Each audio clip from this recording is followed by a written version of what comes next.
In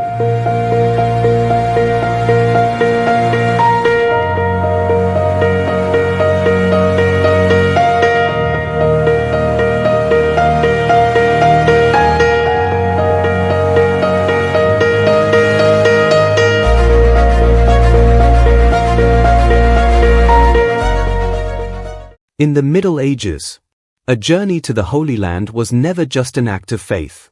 It was a test of endurance, a dangerous passage through sickness, hunger, and fear. Most pilgrims who reached Jerusalem alive arrived shattered, exhausted, barely standing. They had no protection, no shelter, only hope. And so, the great hostels of Jerusalem emerged as sanctuaries. But one of them rose above all the rest. The Hospital of St. John. According to William of Tyre, its founder, Gerard, built it to save. As he writes, those unfortunate souls collapsing sick in the streets of Jerusalem. What began as a humble refuge grew into one of the largest charitable and medical institutions of the entire medieval world. Under Raymond du Puy, the order adopted the Augustinian Rule. And in its first statute, the patients were called Our Lords, the Sick. A title that revealed not duty, but reverence. A declaration that caring for the sick was an act of sacred love. Pilgrims' accounts describe astonishing scenes. John of Würzburg speaks of 2,000 patients crowding the halls. The pilgrim Theoderich describes a building of 1,000 beds, lined with arches that rose like stone ribs, in a living cathedral of mercy. Inside those walls worked physicians, surgeons, both theoretical and practical, nurses, and sergeants who washed the patients, changed their bedding, and tended to every need. And perhaps the most extraordinary truth, the hospital welcomed everyone. Christians, Jews, Muslims, all found care, food, and dignity there. Its reputation for compassion was so great that when Saladin captured Jerusalem in 1187, he granted the Hospitallers an entire year to close the institution with honor and to move the gravely ill to safety. The doctors, the nurses, the attendants, they were not knighted members of the order, but they served its sacred mission.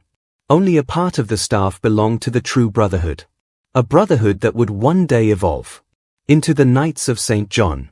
Their story reminds us of one essential truth: the Order of St. John was born not as a military power, but as a community of mercy, a light for the suffering, a refuge for the dying, a living testament to compassion in a world of war.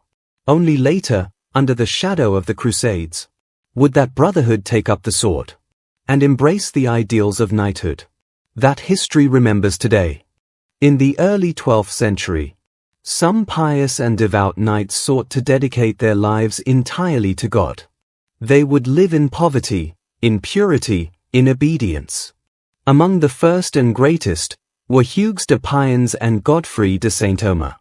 With no temple, no home, King Baldwin too offered them shelter within his own palace, next to the sacred temple of the Lord. For 9 years, these First Templars did not accept new members, until January 13, 1128.